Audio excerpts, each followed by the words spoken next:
Hari ini saya ingin bicara sama saudara satu pesan firman Tuhan yang judulnya adalah hidup bebas rasa bersalah. Jadi kita akan bicara tentang yang namanya rasa bersalah. Ya, kenapa? Karena we all make mistakes. Kita semua berbuat salah. Dalam hidup saudara, kita semua tanpa terkecuali ada momen-momen di mana kita berbuat salah dan kadang-kadang sampai saat ini kita masih merasa bersalah.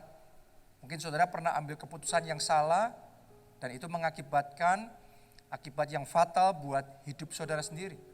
Atau yang menanggung malah orang lain, keluarga saudara, orang yang Anda kasih, dan itu beban saudara masih tanggung sampai hari ini. Mungkin saudara sempat tergoda, Anda jatuh dalam dosa, mungkin Anda selingkuh, mungkin saudara jatuh dalam dosa perzinahan. Atau tadi di ibadah yang siang tadi, sementara saya khotbah di salah satu ibadah itu tiba-tiba Roh Kudus munculkan di tengah-tengah yang hadir kayak Tuhan bicara ada yang aborsi. Jadi sejak saat itu terus bertahun-tahun terus hidup terbelenggu dengan rasa bersalah. Ya, jadi kita akan bicara tentang rasa bersalah karena kita semua pernah berbuat salah, pernah berbuat dosa dan kemudian hati nurani kita bicara. Ketika hati nurani kita bicara, yang kita rasakan apa? Rasa bersalah. Dan ketika rasa bersalah itu muncul, saudara dan saya punya dua pilihan. Yang pertama, mengizinkan iblis memanipulasi rasa bersalah kita. Kalau iblis yang memanipulasi, maka dampaknya negatif. Maka kita akan dibawa semakin jauh dari Tuhan. Maka saudara akan dibawa semakin tenggelam di dalam dosa dan kesalahan, di dalam penyesalan. Bahkan kemudian iblis akan berusaha untuk menghancurkan hidup saudara. Tapi saudara tidak harus mengambil pilihan yang itu. Ada pilihan yang lebih baik. Yaitu izinkan Roh Kudus mengambil alih rasa bersalah saudara. Dan memakai rasa bersalah itu untuk membentuk saudara jadi pribadi yang lebih baik. Untuk membawa saudara makin dekat sama Tuhan. Untuk menggenapi rencananya di dalam kehidupan saudara. Kalau Anda masih ingat kisah tentang anak bungsu yang terhilang, saudara akan menyadari bahwa anak bungsu ini melakukan kesalahan yang sangat fatal. Sebelum waktunya dia sudah kejar-kejar bapaknya kasih warisan. Dan itu bukan inisiatif dari bapaknya. Itu dipaksa-paksa sama anaknya.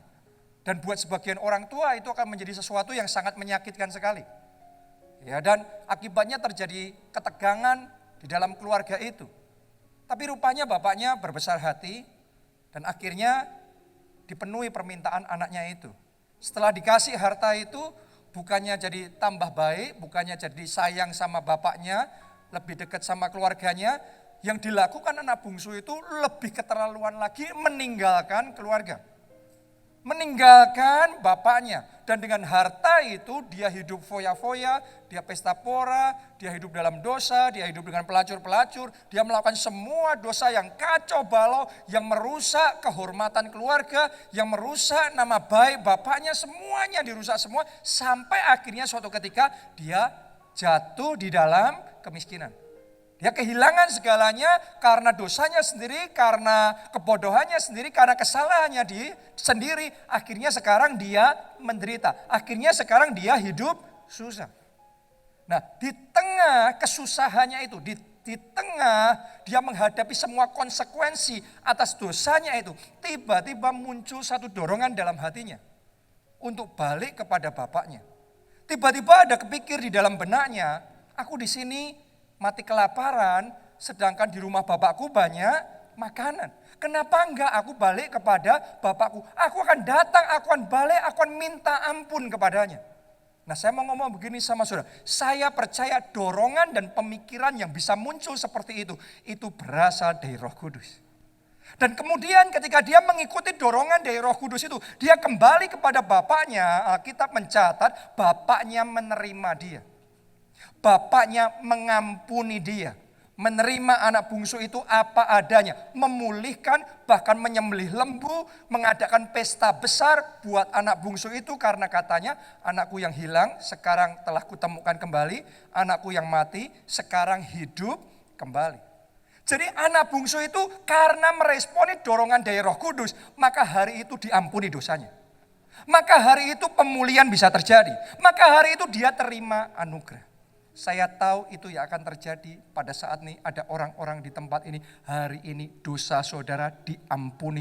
Pengampunan Tuhan berikan, pemulihan Tuhan kerjakan. Dan anugerah akan Tuhan curahkan dalam hidup saudara. Tepuk tangannya boleh yang lebih meriah buat Tuhan kita. Amin. Itu yang akan terjadi kalau saudara biarkan Roh Kudus mengambil alih rasa bersalah itu. Tapi coba Anda pikirkan, skenarionya, jalan ceritanya bisa berbeda kalau yang diikuti oleh anak bungsu itu adalah manipulasi iblis.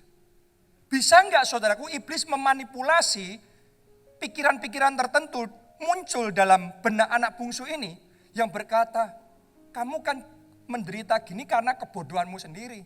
Karena kesalahanmu sendiri, ya sudah. Kamu hidup aja susah kayak gini, menderita aja seumur hidup kayak gini, sampai mati kamu susah aja kayak gini. Kamu nggak usah balik kepada bapakmu, percuma ngapain, kamu nggak bakal diampuni, kamu nggak bakal diterima. Bisa nggak muncul pikiran seperti itu? Bisa. Tapi itu adalah manipulasi iblis. Kalau anak bungsu itu mengikuti pikiran yang seperti itu, selamanya dia tidak bisa terima pengampunan. Selamanya keluarganya tidak bisa dipersatukan kembali, tidak ada pemulihan. Kenapa? Itu manipulasi iblis. Bisa enggak saudaraku iblis memunculkan pikiran-pikiran tertentu yang bisa menghancurkan hidup anak bungsu ini? Bisa enggak iblis ngomong begini? Ya kamu kan sudah jadi orang berdosa, ya sudah sekalian aja. Sudah basah ya nyemplung sekalian aja. Kamu jadi penjahat sekalian aja. Kamu jadi perampok sekalian aja. Kamu jadi pencuri sekalian aja. Bisa enggak muncul seperti itu? Sangat mungkin. Karena iblis itu sukanya memanipulasi. Akhirnya bukan pemulihan yang terjadi. Kalau dia dengarkan manipulasi iblis, tipu daya iblis, anak bungsu ini akan lebih tenggelam di dalam dosanya. Lebih tenggelam di dalam kesalahannya. Atau bisa enggak ada manipulasi iblis yang ngomong dalam benaknya, kamu ini ya sudah jadi aib buat keluarga. Kamu nggak bakal diterima, kamu nggak bakal diampuni, sudah kamu mati aja, bunuh diri aja. Bisa nggak muncul pikiran-pikiran bunuh diri dalam benak anak bungsu ini? Bisa, dia bisa mengakhiri dirinya gantung diri, benar apa tidak? Saya mau ngomong sama saudara, sama-sama rasa bersalah itu muncul, tapi kita punya dua pilihan. Yang pertama, kita izinkan Tuhan mengambil alih rasa bersalah kita dan bekerja mendatangkan kebaikan dalam hidup kita. Yang kedua, kita izinkan iblis memanipulasi rasa bersalah kita sampai akhirnya hidup kita hancur. Jadi saya mau ngomong begini sama saudara, yang namanya rasa bersalah pada tempatnya diperlukan supaya pemulihan bisa terjadi. Karena kalau nggak ada rasa bersalah, nggak ada penyesalan, maka nggak ada pertobatan. Orang kalau nggak ngerasa bersalah ngapain bertobat? Benar apa tidak?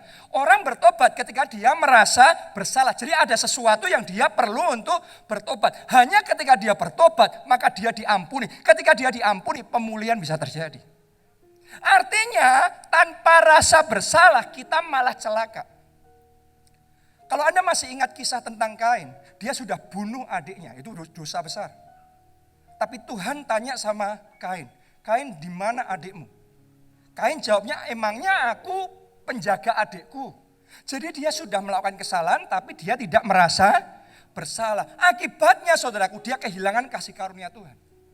Dia hidup menjauh dari hadirat Tuhan, dia hidup jadi pelarian, dia hidup sebagai orang yang terkutuk. Karena nggak punya rasa bersalah.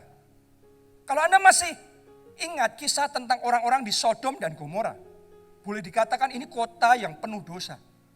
Ya, orang-orang yang hidup di sana, orang-orang yang berbuat dosa yang sangat mengerikan. Semua tentang dosa yang Anda bisa pikirkan mereka lakukan siang dan malam. Yang jadi masalah, mereka nggak merasa itu dosa lagi.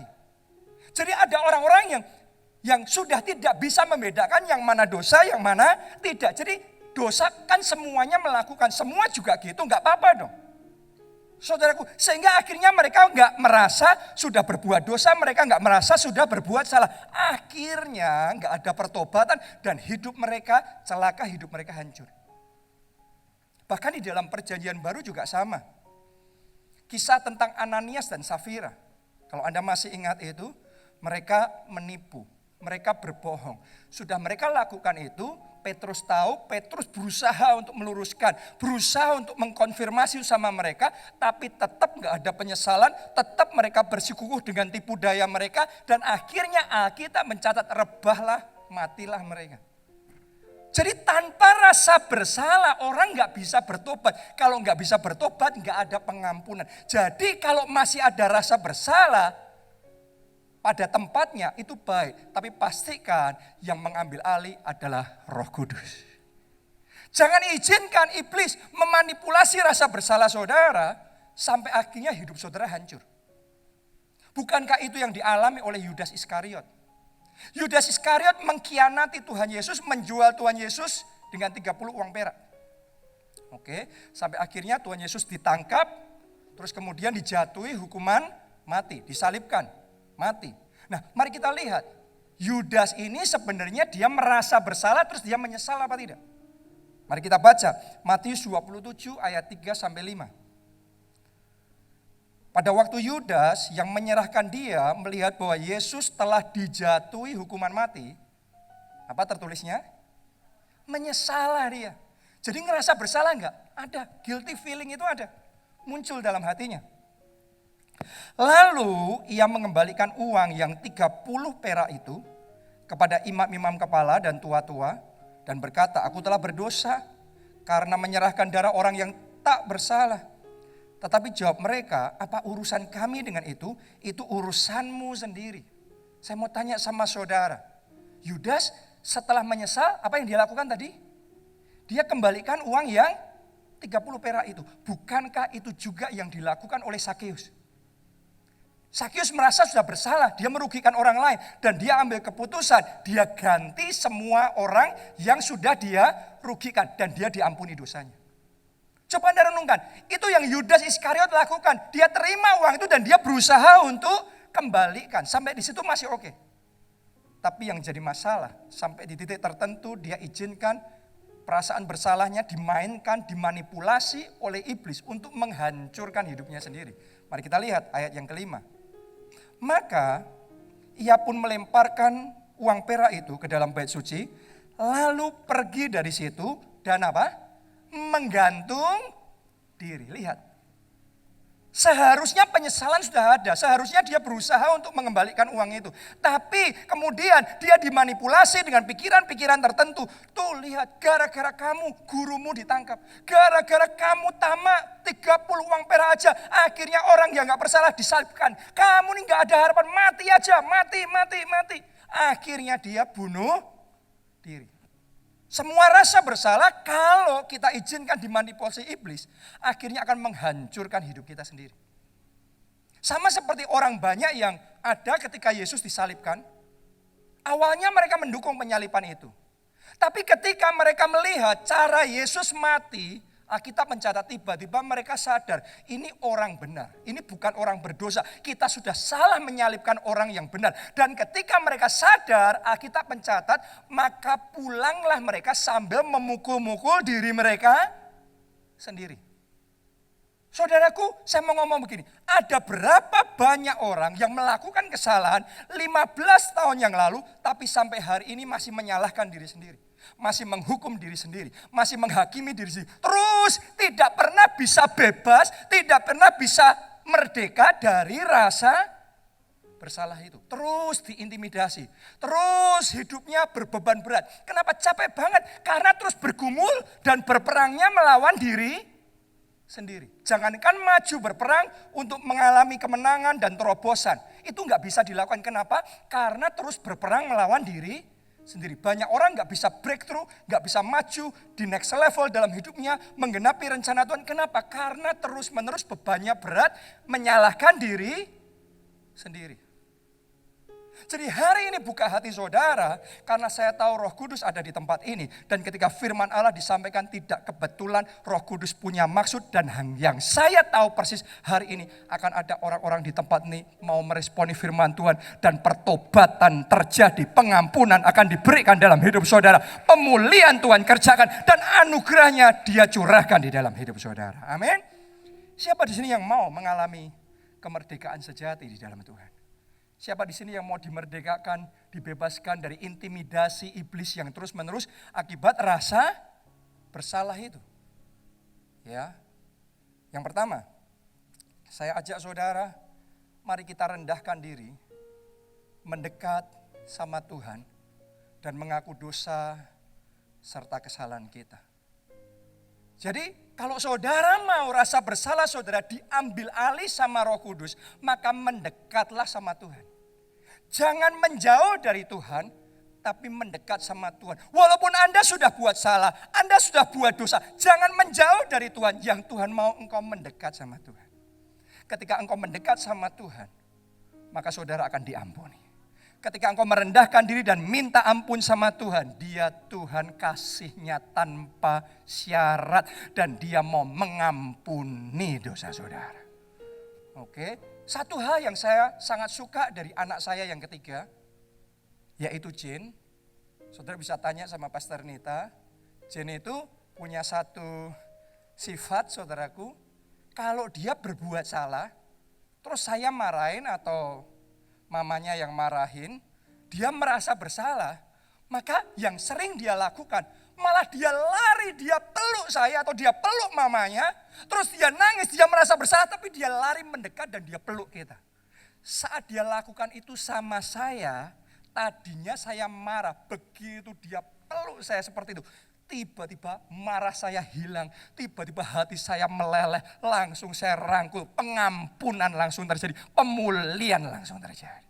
Saya mau ngomong begini, manusia saja kasihnya begitu, kasih Bapakmu di surga lebih besar. Kalau engkau buat dosa tapi engkau mendekat sama Tuhan. Kalau engkau buat dosa tapi engkau datang sama Tuhan, saudara tidak ditolak, saudara diampuni. Hari ini dosa-dosamu diampuni. Pertobatan terjadi, pemulihan Tuhan kerjakan. Amin. Jadi datang sama Tuhan dengan kerendahan hati, minta ampun. Oke, jangan lari menjauh, tapi lari mendekat sama Tuhan. Yang dilakukan Musa, Anda masih ingat gak kisah Musa?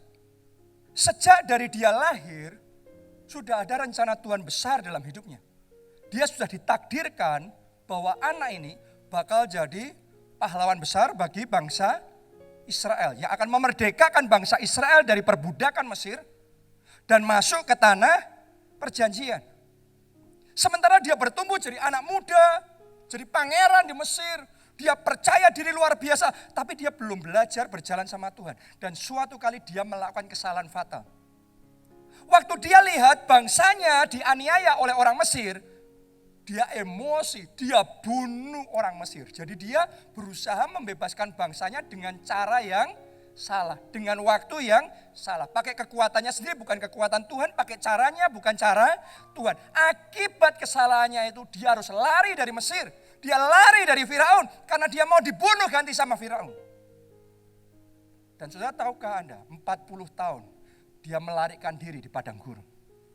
Jadi selama 40 tahun saudaraku dia jadi penggembala domba. Coba Anda bayangkan, gara-gara kesalahannya, satu kesalahan, satu saja kesalahan, seorang pangeran jadi pelarian. Seorang putra raja sekarang turun level jadi penggembala domba. Saya yakin selama 40 tahun itu pasti ada banyak momen dalam hidup Musa yang merasa menyesali. Bodoh bener aku, gara-gara gak sabar, gara-gara emosi. Sekarang aku kacaukan semua, sekarang rencana Tuhan batal dalam hidupku. Sekarang aku gak bisa lagi bebaskan bangsa Israel, bangsaku dari perbudakan Mesir. Saudaraku, itu yang mungkin disesali Musa. Dan itu bukan setahun 2 tahun. 40 tahun. Dan Musa saya yakin sempat berpikir ya sudah mungkin aku akan mati hanya jadi orang biasa. Dan rencana Tuhan yang besar itu batal terjadi dalam hidupku.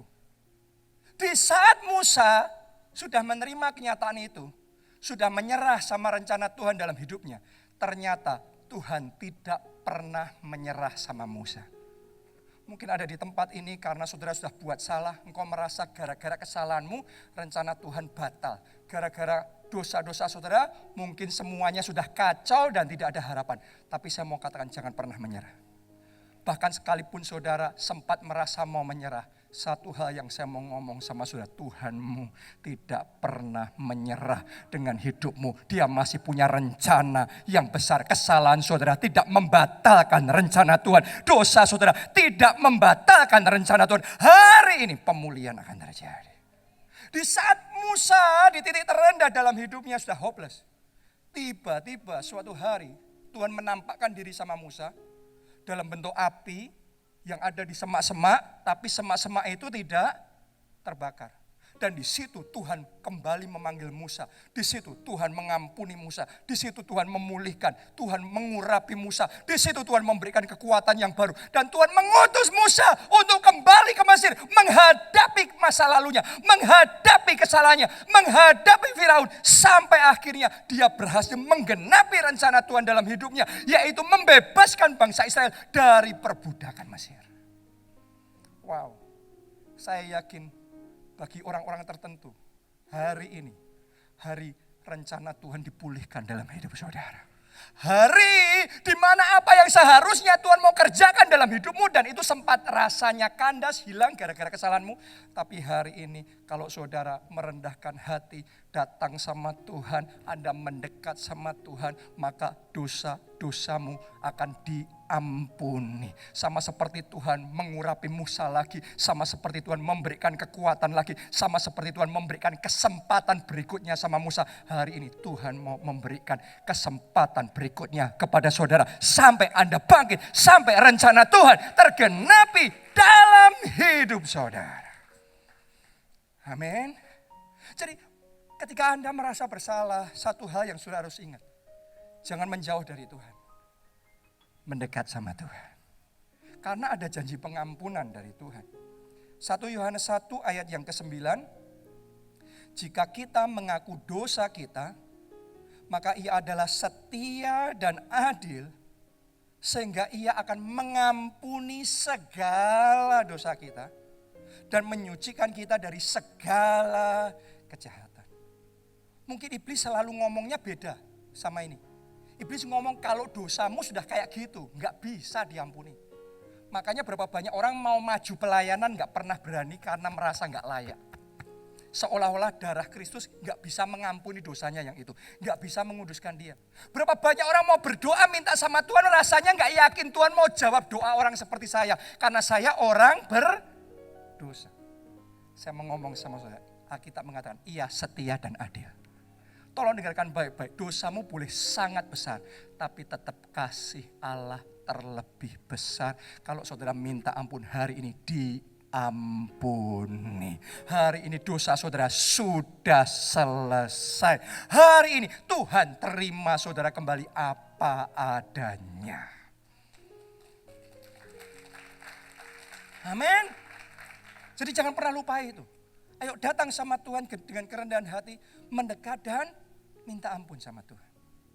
Yang kedua, untuk mengalami kemerdekaan sejati, komitmen hidup dalam pertobatan.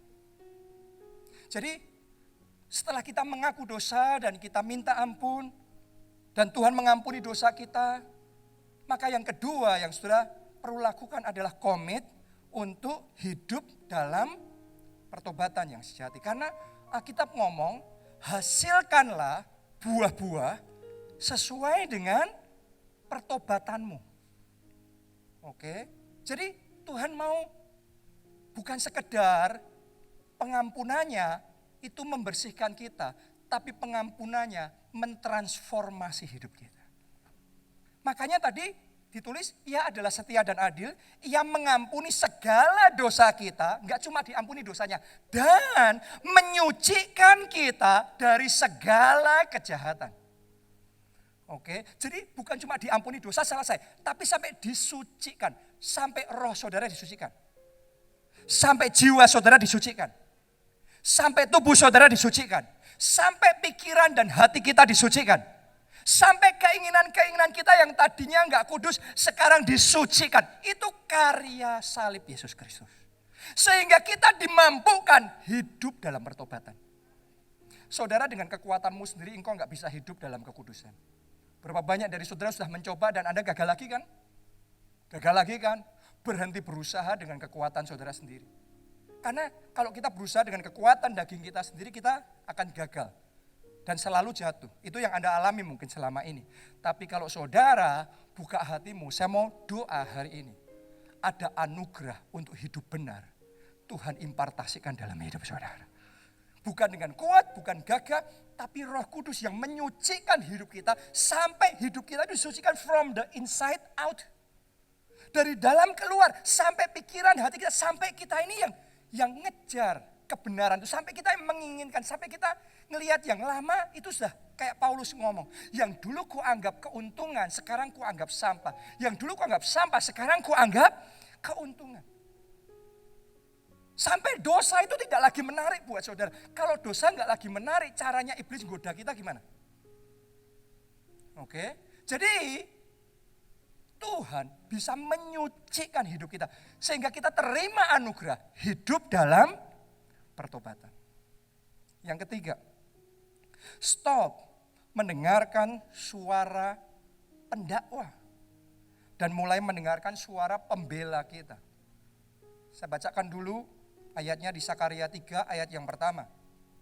Kemudian ia memperlihatkan kepadaku ada imam besar Yosua berdiri di hadapan malaikat Tuhan. Sedangkan iblis berdiri di sebelah kanannya untuk apa? Mendakwa. Jadi Anda harus tahu dalam hidup kita ada yang namanya pendakwa. Siapa pendakwanya? Iblis. Tapi di sisi yang lain Anda harus tahu kita juga punya pembela. Yesus Kristus, Tuhan kita, dia yang bela saudara. Oke, iblis kerjaannya mendakwa. Saudara punya 1.000.000 kebaikan kalau Anda di pengadilan, yang namanya pendakwa tidak akan nyebutin satu persatu kebaikan saudara. Seolah-olah 1.000.000 kebaikan saudara nggak ada artinya. Yang dilakukan pendakwa adalah memperbesar kesalahan saudara sedemikian rupa. Seolah-olah hidup saudara ya itu. Oke, pendakwa itu kerjanya begitu. Melabeli hidup kita. Satu aja kesalahan kita, langsung ya sudah, that's it. Itu hidup. Kita langsung didakwa habis-habisan. Iblis itu suka mendakwa. Kalau manusia sukanya melabeli. Benar apa tidak? Ya, terhadap Thomas yang buat salah sekali. Waktu Yesus bangkit dia nggak percaya bahwa Yesus bangkit.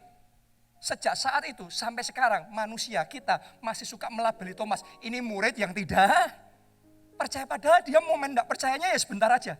Setelah itu dia percaya. Tapi sampai hari ini kita masih melabeli dia murid yang tidak percaya. Berapa banyak dari saudara yang hidupnya dilabeli secara tidak adil oleh orang lain. Kamu orang berdosa, kamu gak layak, kamu pezina, kamu ini, kamu itu, kamu bodoh, kamu gak kudus dan macam-macam. Kamu gak cukup baik. Saya mau ngomong sama saudara, mulai hari ini stop mendengarkan suara pendakwa saudara.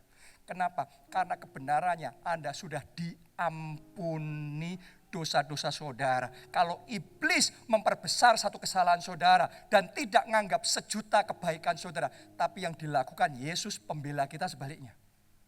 1.000.000 kesalahanmu pun dia ampuni.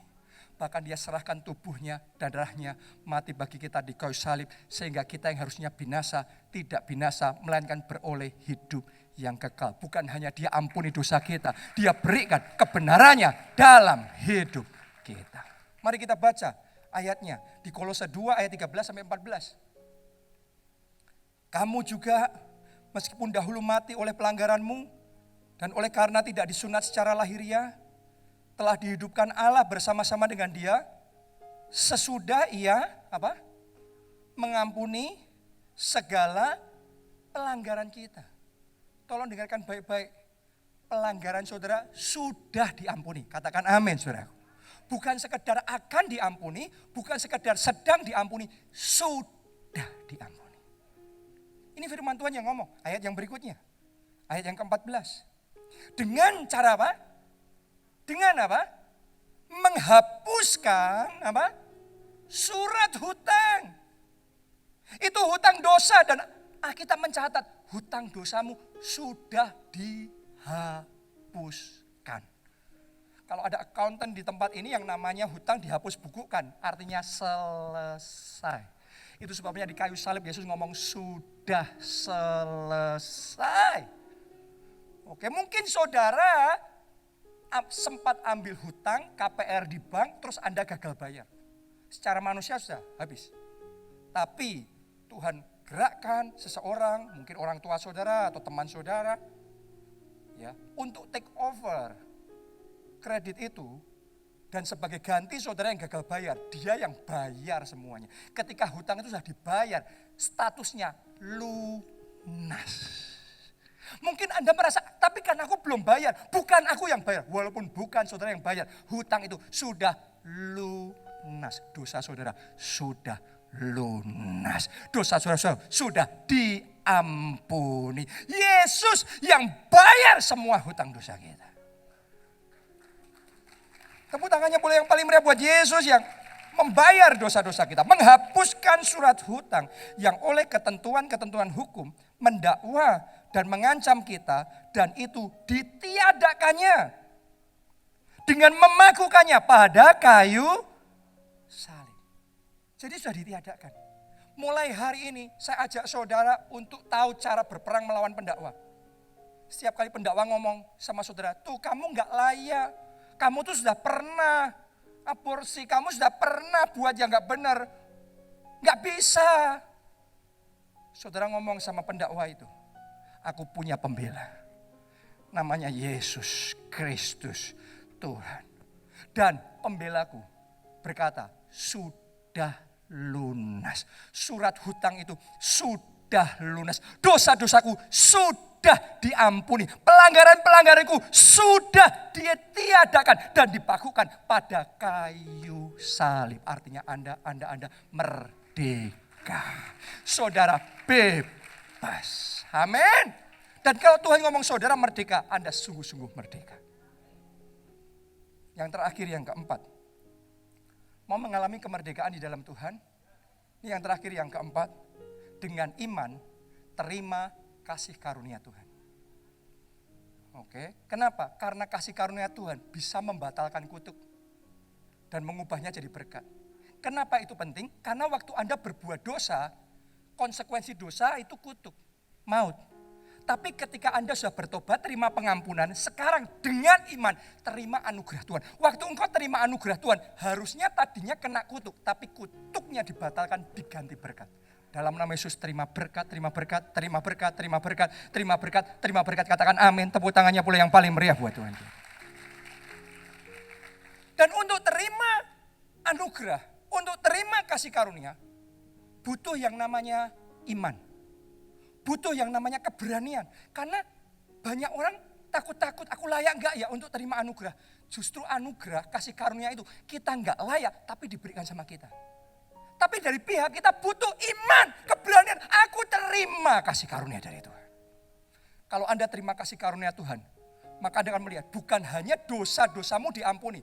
Tapi Tuhan akan membawa saudara ke next level yang belum pernah Anda bayangkan sebelumnya. Tuhan akan nyatakan dalam hidup saudara. Itu yang dialami oleh Petrus. Petrus sudah pernah buat salah. Dia gagal, dia menyangkal Yesus sampai berapa? 3 kali. Dan dia dilabeli, ini murid yang menyangkal Yesus sampai 3 kali. Kalau sejak saat itu dia terus merasa bersalah. Dia nggak mau terima anugerah dari Tuhan. Bersalah. Aku nggak layak. Hari demi hari dia akan semakin lemah, semakin tenggelam. Dan akhirnya dia kandas, selamanya dikenal hanya sebagai murid yang menyangkal Yesus 3 kali. Tapi karena Petrus mengambil keputusan untuk Roh Kudus mengambil alih rasa bersalahnya. Dan dengan iman dia terima anugerah. Dengan iman dia terima kasih karunia. Maka bukan hanya dosanya diampuni. Maka bukan hanya Petrus dipulihkan seperti keadaannya sebelum dia menyangkal Yesus. Tetapi Yesus bangkitkan dia dengan anugerah dan kasih karunia Tuhan. Petrus bangkit jadi rasul yang menggoncang bumi dengan Injil Yesus Kristus. Artinya justru dia mengalami lompatan besar karena dengan iman terima anugerah Tuhan. Saya tahu ada orang-orang di tempat ini. Hari ini bukan hanya engkau terima pengampunan. Hari ini bukan hanya engkau dipulihkan sama seperti sebelumnya. Tapi mulai hari ini Anda akan melihat tangan Tuhan bawa saudara, lompatan besar terjadi di dalam hidup saudara. Amin. Anda percaya? Jadi itu seturut dengan iman. Tadi saya ngomong tentang Thomas. Thomas saudaraku dilabeli dengan tidak adil sebagai murid yang tidak percaya. Semuanya orang selalu ngomong Thomas ini murid yang tidak percaya. Dia sudah melakukan kesalahan di situ. Tapi yang luar biasa dengan Thomas, dia dengan iman menerima kasih karunia Tuhan. Dan ketika kasih karunia Tuhan itu dia terima, bukan hanya pengampunan, bukan hanya pemulihan, tapi Tuhan pakai Thomas ini menyebarkan berita keselamatan, Injil Yesus Kristus, sampai ke India. Terjadi revival besar. Kalau Anda neliti orang-orang Kristen di India, banyak yang namanya Thomas. Thomas ini, Thomas itu, semuanya Thomas. Kenapa? Karena Thomas yang dipakai Tuhan membawa Injil Yesus Kristus sampai di sana. Jadi dulunya dia dikenal murid yang tidak percaya. Sekarang dia jadi murid yang percaya. Dia jadi pribadi yang melakukan perkara-perkara yang besar. Saya berdoa anugerah yang sama yang diterima Thomas saat ini tercurah. Dan dengan iman engkau terima dalam hidupmu kasih karunia Tuhan. Yang terakhir Simpson. Saudara kalau dengar Simpson, apa yang muncul di benak saudara? Di pikiran banyak orang Simpson sama dengan the fallen giant. Raksasa yang jatuh. Pahlawan yang jatuh. Kenapa? Karena sebenarnya dia pahlawan besar. Dia diurapi Tuhan, diberikan kekuatan super, dia mengalami kemenangan-kemenangan yang gagah perkasa. Tapi suatu ketika dia buat salah. Dia kompromi sama dosa. Dia main-main sama perzinahan. Akhirnya dia jatuh dengan seorang perempuan namanya Delila. Sejak dia jatuh dalam dosa itu, Alkitab mencatat roh Tuhan undur daripadanya. Perkenanan Tuhan mundur daripadanya. Dan dia kehilangan kekuatannya. Ketika dia kehilangan kekuatannya, dengan mudah musuh menangkap dia. Bukan cuma ditangkap, tetapi dia dicungkil 2 bola matanya. Dia jadi buta. Setelah itu dia dimasukkan ke dalam penjara. Kemudian di sana diperlakukan jadi badut, jadi olok-olok. Dalam kondisi seperti itu, secara manusia, baik Simpson maupun semua orang akan ngomong tamat riwayatnya. Habis sudah, gak ada harapan. Gimana bayangin, sudah buta, di penjara, dimain-mainin jadi olok-olok kayak gitu. Dan saya yakin selama di penjara, Simpson pasti merasa bersalah. Bodoh bener aku, gara-gara tergoda jatuh dalam dosa. Aku kehilangan segalanya. Kehilangan perkenanan, kehilangan urapan, kehilangan kekuatan. Akhirnya kehilangan mata, kehilangan segalanya. Mungkin selama sekian masa dalam hidupnya dia menyalahkan diri terus-menerus. Tapi sampai di satu titik saya tahu Roh Allah kembali bekerja dalam hidupnya. Dan dia mulai buka hati, dia mulai minta ampun. Dan ketika dia minta ampun, kasih karunia itu diberikan kembali. Ketika kasih karunia itu diberikan, Simpson dengan iman menerima dia. Saya yakin seperti anak bungsu yang terhilang itu. Aku gak layak Tuhan, tapi aku perlu kasih karunia-Mu. Dia datang dan dia mendekat sama Tuhan. Dan saya yakin di penjara saat orang lain gak tahu, di situ pengampunan diberikan, di situ urapan baru diberikan, di situ kekuatan baru dipulihkan kembali dalam hidupnya. Dan sampai di satu momen dia berseru sama Tuhan, Tuhan berikan aku kesempatan lagi. Tuhan berikan kembali aku kekuatan itu. Dan Alkitab mencatat Tuhan mendengar perkataan Simpson itu. Maka kekuatan diberikan. Dan dengan kekuatan yang dari Tuhan itu, di momen terakhir dalam hidupnya, dia mengalami kemenangan terbesar. Coba Anda bayangkan, waktu dia masih gagah, waktu dia masih melihat, waktu dia masih terkenal, wah menangnya banyak. Tapi Alkitab mencatat, semua menang-menangnya Simpson di masa dia hebat, di masa gagah, di masa masih melihat, gak ada apa-apanya dibandingkan waktu Simpson paling terpuruk. Tapi karena kasih karunia Tuhan, itu dikerjakan. Ada orang-orang di tempat ini, saat ini engkau sedang menanggung konsekuensi dari kesalahan dan dosamu di masa lalu. Dan karena itu, hidupmu menderita. Karena itu saudara terpuruk, keluargamu terpuruk, dan mungkin Anda berpikir, ya sudah mungkin ini kesalahanku, aku harus nanggung semuanya ini. Mungkin Anda berpikir sudah tamat riwayatnya, Anda nggak ada harapan lagi. Paling kalau dipulihkan pun ya sedikit lah, tapi nggak bisa seperti masa jaya. Jangan pernah percaya tipu daya iblis. Jangan pernah mau dimanipulasi iblis. Allahmu lebih besar dari semua keterbatasanmu, semua keterpurukanmu. Mari saya nubuatkan saudara yang ada di tempat ini. Jangan anggap masa jaya saudara itu puncak dari segalanya. Walaupun engkau terpuruk sekarang, saya nubuatkan di dalam nama Yesus akan ada orang-orang di tempat ini mengalami kemenangan terbesar. Akan ada kesaksian terbesar, kemuliaan terbesar akan Tuhan manifestasikan di dalam hidup saudara. Kuncinya dengan iman. Mari kita terima kasih karunia Tuhan.